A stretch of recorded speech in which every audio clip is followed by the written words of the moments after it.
లేకుండా మేము అసలు ఉండలేకపోతున్నాం. ఇట్లాంటి పరిస్థితి ఎవరికి రాకూడదు. ఎంత సంతోషంగా ఉండేవాడు.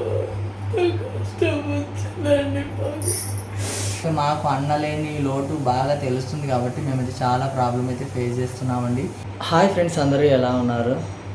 మాకైతే ఏం బ్లాగ్ చేయాలన్నా కూడా నాకు ఏం అర్థమైతే లేదు. ఎందుకంటే అన్న బాగుండాలని ఇప్పుడే నేనైతే గుడికి అయితే వెళ్ళేసి వచ్చినాను అనమాట. బాబు మాత్రం బజ్జుని లేచినాడు, పాప మాత్రం ఇక్కడ బజ్జు ఉంది,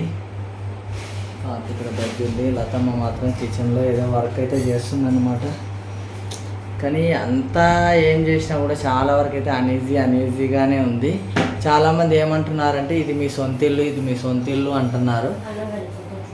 కడిగి పెట్టుకో, సొంత ఇల్లు అంటున్నారు. దాని గురించి కూడా క్లారిటీ అయితే ఇస్తాను నేను. ఇది మా సొంత ఇల్లా కాదా క్లారిటీ ఇస్తాను. చాలా వరకు ఏమనుకుంటున్నారంటే ఆ ఇల్లు అమ్మేసి ఈ ఇల్లు మీరు కొనుక్కున్నారంటున్నారు. కొందరైతే ఇంటీరియర్ డెకరేషన్ చేసినారని అంటున్నారు, కబోర్డ్స్ పెట్టించినారని అంటున్నారు. వాళ్ళకైతే నేను ఒకటి క్లారిటీ ఇస్తాను. కబోర్డ్స్ పెట్టించిన వాళ్ళకు దీనికి పైన ఇల్లు లేదు. ఇదైతే ఒకటి క్లారిటీ. ఇంకోటి ఏంటంటే మనకి ఇంత సన్న వరసందు లేదు, ఇంత సన్న సందు లేదు, ఎంట్రన్స్లో ఇంత సన్న సందు అయితే లేదన్నమాట. ఈ టైంలో నేను చెప్పకూడదు, కాకపోతే చాలా వరకు అంటున్నారు కాబట్టి నేనైతే చెప్తాను. మాకైతే ఇంకా చాలా బాధగానే ఉంది, ఎందుకంటే అన్న లేడు కాబట్టి. కాకపోతే దీని గురించి క్లారిటీ ఇవ్వాలని ఈ వీడియో అయితే చేస్తున్నా. మనకింత సందు అయితే లేదు. ఇంకోటి ఏంటంటే పక్కన కిచెన్ లేదు, మనకు పక్కనే కిచెన్ లేదు, సందు పక్కన ఇంట్రడక్షన్లోనే రావడంలోనే కిచెన్ అయితే లేదు. ఇంకోటి ఏంటంటే హాల్లో మనకి ఇట్లా లేదు. ఒకవేళ మీరు డెకరేషన్ చేసుకున్నారు అని అన్నా కూడా ఇట్లా లేదు. బెడ్రూమ్ లేదు, మనకు బెడ్రూమ్ కిందింట్లో బెడ్రూమ్ లేదు. చాలామంది కూడా మమ్మల్ని క్వశ్చన్ చేసింది అదే అన్నమాట. మీకు బెడ్రూమ్ లేదు, ఏం లేదు, ఎట్లా తీసుకున్నారు? బెడ్రూము కొంచెం సపరేట్గా ఉండాలి, అందులో కిచెన్కి ఎదురుగా దేవుడి రూమ్ ఉందని చాలామంది మెన్షన్ చేసింది లేబ్బా. అట్లా మెన్షన్ చేసినప్పుడు మా కిచెన్ ఎక్కడికి పోయింది, మా కిచెన్కి ఆపోజిట్లో బాత్రూమ్ ఎక్కడికి పోయింది, ఆడ దేవుడి రూమ్ ఎక్కడికి పోయింది? ఉన్నట్టుండి మేము అంటే ఇల్లు ఖాళీ చేస్తున్నాం అనగానే వెంటనే ఇంటీరియర్ డెకరేషన్ అప్పుడప్పుడే చేయరు కదా. మ్యాక్సిమం అయితే ఒక 1 month అయినా పడుతుంది కదా. మేము ఆ ఇంట్లోంచి ఈ ఇంట్లోకి మారడానికి ఇంటీరియర్ డెకరేషన్ చేయించినారు, రంగులు వేస్తున్నారు, అట్లా అని అంటున్నారు. ఏమో అనుకునే వాళ్ళు అనుకుంటానే ఉంటారు. ఇంకా చాలామంది అయితే ఒక పెద్ద ఇల్లు కొనుక్కొని వెళ్ళినారని అంటున్నారు. అంటే వీళ్ళందరూ మా చుట్టుపక్కల వాళ్ళు అంటూ ఉంటారు కదా ఇట్లా అంటున్నారని. దానికైతే నేనైతే క్లారిటీ అయితే ఇస్తున్నా. ఇది మా ఇల్లా కాదా అది కూడా క్లారిటీ అయితే ఇస్తా. ఇంకోటి ఏంటంటే ఇవన్నీ రాశి గోడలు అనమాట. ఒక ఇంటికి ఒక ఇల్లు. ఈ ఇల్లు కాస్ట్ కూడా చాలా ఎక్కువ, చాలా హైలో ఉందన్నమాట. కాకపోతే మాకైతే చాలా ఇరుగ్గానే ఉంది. మన ఇల్లుతో పోల్చుకుంటే మాత్రం చాలా ఇరుగ్గానే ఉంది. దోమలు అయితే అది సెట్ చేసినాం అనమాట. మీకు కనిపిస్తుందో లేదో, దోమలది కూడా దోమ డోర్ కూడా పెట్టేసినాం అనమాట. నాకు ఏం చెప్పాలో కూడా నాకు ఏం అర్థమవుతలేదు. ఎందుకంటే బ్లాగ్ ఎప్పుడైనా హ్యాపీగా జరిగేది మాకు బ్లాగ్. కాకపోతే ఈసారి అన్న లేకపోవడం వల్ల చాలా బాధగానే ఉంది. మాకేం అర్థమవుతలేదు. కాకపోతే అన్న అయితే కోలుకుంటున్నాడు, అదొక్కటి మనకు చాలు. అంతే కదబ్బా, ఎన్ని ప్రాబ్లంలు అయినా ఫేస్ చేస్తాము. కాకపోతే మాకు సపోర్ట్ చేసే వాళ్ళందరికీ మేము రుణపడి ఉంటాము. కామెంట్స్ ఆఫ్ చేసినా కూడా వాళ్ళ సపోర్ట్ని లైకుల రూపంలో అందిస్తున్నారు. లేకపోతే కళ్ళ దగ్గర అంతా వాటర్ ఉందిబ్బా. ఆ మ్యాట్ వేసి ఆ మ్యాట్ వేస్తే తొక్కితే సరిపోతుంది చూడు. మళ్ళీ హాల్లోకి పోతుంది. వాళ్ళ అమ్మ దగ్గరికి పోవాలని ఏడుస్తున్నాడు బుజ్జిగాడు మాత్రం. పాప మాత్రం పాలదాయి బజ్జుంది, ఇప్పుడు లేస్తుంది మళ్ళీ ఖచ్చితంగా. ఎందుకంటే ఇప్పుడు పెరిగే పిల్లలు కాబట్టి ఎక్కువసేపు పడుకోరంట. వాళ్ళ అమ్మతో మాత్రం బాండింగ్.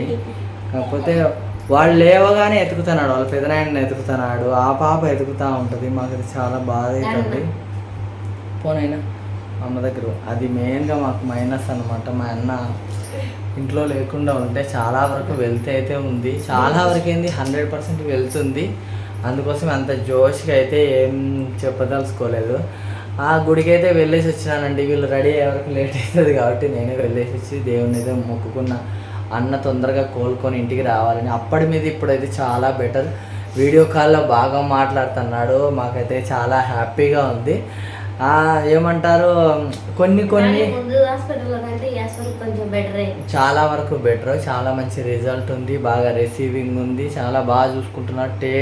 ఏమంటారు అంటే కేర్ఫుల్గా మనకు ప్రతి ఒక్కటి కూడా అప్డేట్ ఇస్తున్నారు. ఎట్లున్నాడు, ఏంటి సిచ్యువేషన్ ఎట్లుంది, మీరు తీసుకొచ్చినప్పుడు ఎట్లున్నారు, ఇప్పుడు ఎట్లున్నారు అని ప్రతి ఒక్కటి కూడా మనకు వీడియో కాల్లో చూపిస్తున్నారు అనమాట. అన్న బాగా రిసీవింగ్గా మాట్లాడుతున్నాడు, నన్ను తీసుకుపోండిరా నేను బాగున్నా అంటున్నాడు అనమాట. ఎందుకంటే ఇంకా కొంచెం తగ్గాల. అమ్మో మేమైతే చాలా వరకు తట్టుకోలేమండి, చాలా ఇబ్బంది పడ్డాం చిన్నపిల్లల్ని పెట్టుకొని. అన్న తొందరలోనే కోలుకొని ఇంటికి రావాలి, మన ఇల్లు మనకు రావాలి. ఇదైతే మన ఇల్లు కాదండి, అంటే ఇంతకుముందు మన లచ్చక్క టీవీ మా ఊరి వంటల్లో మనం చేసిన మన ఫస్ట్ ఇల్లు అయితే ఇది కాదు. కాకపోతే చాలా మంది కిచెన్ ఇంత చిన్నగా లేదు, దాన్ని చాలా మంది తెలుసుకుంటారు. దేవుడి రూమ్ కి ఆపోజిట్ లో బాత్రూమ్ ఉంటుంది మనకు, అది డోర్ అది కాదు. పై ఇంట్లో ఉంది డోరు, కిందింట్లోనేమో డోర్ లేదు. అది ఇక ఏమో చాలా వరకు అయితే అనుకుంటారు కదా, కొంచెం మందికి అనుకుంటారు. కొందరేమో కోట్లు పెట్టి ఇల్లు కొనుక్కుంటున్నారంటే మన సొంత ఇల్లు అమ్ముకొని ఇంకో ఇల్లు కొనుక్కోవాల్సిన అవసరం మనకు లేదు. ఒకవేళ కొనుక్కున్నా ఇది మీకు క్లారిటీగా అయితే తెలిసిపోతుంది అనమాట. ఎందుకంటే మనం ఉండేదాన్ని బట్టి అదంతా తెలుసుకుంటారు. ఆ టీవీ అయితే మనదే అండి, టీవీ గురించి కూడా నేను వీడియో చేసిన. ఈ ఫ్రిడ్జ్ అయితే మనదే అండి, ఈ ఏసీ అయినా మనదే అండి. వస్తువులు మనయే, ఎందుకంటే మన సొంత ఇల్లు మనకు రావాలి. మా ఇల్లు మాత్రం మేము వదిలే ప్రసక్తే లేదండి. ఆ రంగులు వేయించుకోవడానికి ఇల్లు వదిలిపెట్టి రావాల్సినంత కర్మ మాకు పట్టలేదు అనమాట. కబోర్డ్లు చేయించుకుంటుంటే ఇల్లు ఎవరు వదిలిపెట్టి రారండి. ఆ కబోర్డ్లు అనేవి గోడలో ఉన్నాయి, బయటికి లేవు. బయటకు ఉన్న కబోర్డ్ ఇట్లుంటుంది, డబ్బాలాగా ఉంటుంది అనమాట. అది గోడలో ఉంది, గోడలో మన గోడకి అంత గొక్కగొట్టి పెట్టలేము. ఇవి రాశి గోడలు కాబట్టి అట్లా ఉందన్నమాట. అది కాకపోతే మీకు క్లారిటీ ఇవ్వాలని వీడియో అయితే చేస్తున్నా. అన్న మాత్రం తొందరలోనే కోలుకొని ఖచ్చితంగా ఇంటికి వస్తాడు. అంతకు డబల్ రెట్టింపు అయితే మంచిగా ఏమంటారంటే మంచిగా హ్యాపీగా ఉన్నాడు, ఫుడ్ బాగా తీసుకుంటున్నాడు. కాకపోతే మాకు అన్న లేని లోటు బాగా తెలుస్తుంది కాబట్టి మేమైతే చాలా ప్రాబ్లం అయితే ఫేస్ చేస్తున్నామండి. ఏదైనా కూడా ఏదైనా కష్టం వస్తే తర్వాత సుఖం వస్తుంది కాబట్టి అన్న మంచి కోలుకొని రావాలని మాత్రం నేను కోరుకుంటున్నాం. మా ఈ వీడియో చేయడానికి కారణం అయితే అదే ఇంతకు ముందే మా మామ వీడియో కాల్ మాట్లాడినాడు, ఆ సంతోషాన్ని మీకు తెలియజేయాలని వీడియో చేస్తాను. అన్న వీడియో కాల్లో మాట్లాడినాడు, హ్యాపీగా ఉన్నాడు కాబట్టి ఈ వీడియో అయితే చేస్తున్నాం. ఇంకోటి ఏంటంటే మన ఇల్లుని మాత్రం మనం వదిలిపెట్టే ప్రసక్తి మాత్రం లేదు, దాని గురించే జరుగుతుంది. మీకు తొందరలోనే అప్డేట్ కూడా ఇస్తాను. అంటే అది చాలామంది అంటున్నారు మీ పేరు మీద రిజిస్ట్రేషన్ ఉంటే వాళ్ళకి మీరు రిజిస్ట్రేషన్ చేస్తే పోతుంది అని అంటున్నారు. రిజిస్ట్రేషన్ కంటే కూడా ఇంకొకటి చేస్తే పోతుంది కాబట్టి అన్న అది చేసినాడు కాబట్టి మిస్లీడింగ్గా వాళ్ళ చేతికి అయితే హెల్ప్ అయిందనమాట.